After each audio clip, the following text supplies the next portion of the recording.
भगवती पार्वती जी के मन में एक कौतुक हुआ। भगवान शंकर कहीं गए हुए थे, जो अपने शरीर को मल रही थी, उबटन लगा रही थी। यद्यपि भगवती जगदम्बा उनमें मैल कहाँ से आया, पर ये उनकी लीला थी। उबटन लगा रही थी तो मैल निकल रहा था, उसको उन्होंने इकट्ठा किया, एक मूर्ति बनाई और साक्षात भगवती जगदम्बा जिसको अपने हाथ से बनावें और दयार्द्र दृष्टि से देखें, उसमें चेतना क्यों ना आवेगी। उस उनके श्रीअंग के उबटन से, मैल से निर्मित हुआ पुरुष तत्काल बड़ा हो गया, विशालकाय हो गया। और उसने प्रणाम करके कहा, माताजी आपने मुझे बनाया है, उत्पन्न किया है, मैं आपका सेवक हूं, आपका बालक हूं, आप मेरी माता हैं, आप हमें आज्ञा दें मैं क्या आपकी सेवा करूं।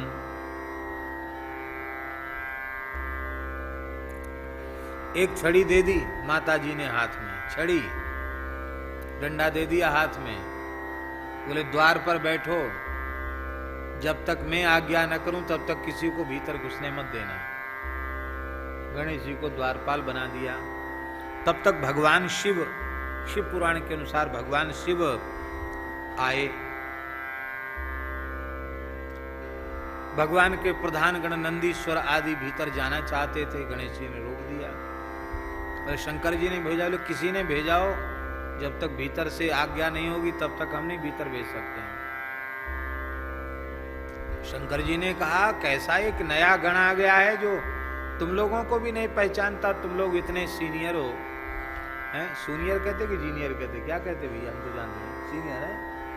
इतने पुराने लोगों को नहीं पहचानता, नया नया ये कहां से आ गया, भगाओ, मार के भगाओ उसको वहां से। ऐसे ही होता है, नया आदमी कानून चलावे तो पुराने आदमी को अच्छा नहीं लगता है। तो महाराज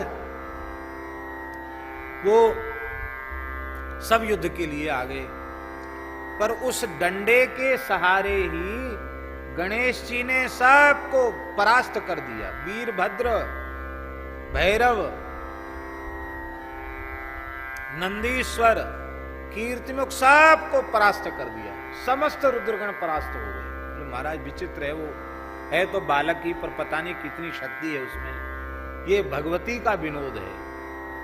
शंकर जी बोले, जब सब हार गए, किसी की हिम्मत ने, मैं ही चलता हूं। बोले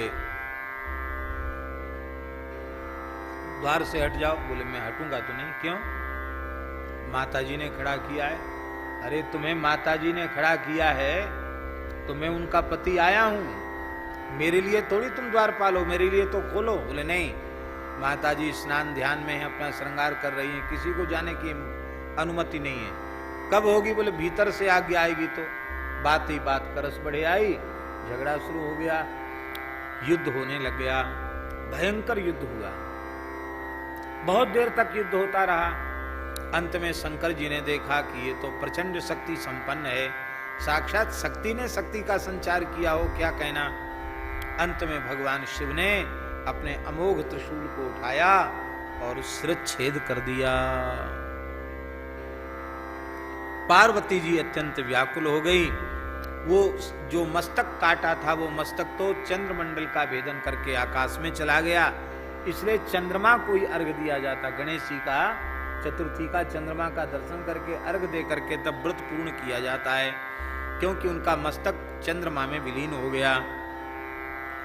और गणेश जी ने कहा कि जिस किसी का पुत्र दक्षिण को मुंह करके माता से अलग पड़ा हो, उसी का सिर लेकर के आओ। और भगवान शिव के गण लेकर के, एक हथनी ने अपने बच्चे को छोड़ रखा था, वो दक्षिण मुख होकर के लेटा था, उसका मस्तक शंकर जी ने जैसे ही धड़ पर रखा, अपनी करुणा भरी दृष्टि से देखा तो गणेश जी जीवित हो गए। बोलो गणेश जी भगवान की। और फिर भगवान शिव ने पार्वती के सहित उनका अभिषेक किया, उत्सव मनाया और उनको प्रथम पूज्य होने का आशीर्वाद प्रदान कर दिया। पद्म पुराण में भी इसी प्रकार की मिलती जुलती कथा है। इसमें एक विलक्षण बात पद्म पुराण में ये लिखी है कि भगवती पार्वती ने अपना उबटन सुगंधित तैल आदि से निर्मित पुरुष की आकृति बनाई और मुख अपने आप ने हाथ से ही हाथी का मुख बनाया। गजमुख ही एक आकृति श्री भगवती जगदम्बा पार्वती ने बनाई और बना करके खेल खेल में पार्वती जी ने उस मूर्ति को गंगा जी में फेंक दिया। जैसे ही गंगा जी में फेंका तो श्री गंगा जी पार्वती जी को अपनी स्वामिनी मानती हैं, सखी हैं गंगा जी पार्वती जी की। अपनी सखी का हित करते हुए गंगा जी ने उसे पुत्र के रूप में गोद में लिया। गंगा जी के जल का स्पर्श करते ही वो विशाल काय भगवान गणेश हो गए और वो गंगा जी के पुत्र भी माने गए, गांगे भी माने गए। बोलो गणेश जी महाराज की जय। और पद्म पुराण में लिखा है कि ब्रह्मा जी ने समस्त गणों का अधिपति उनको बना दिया, गणपत्य गणों का पति उनको बना दिया।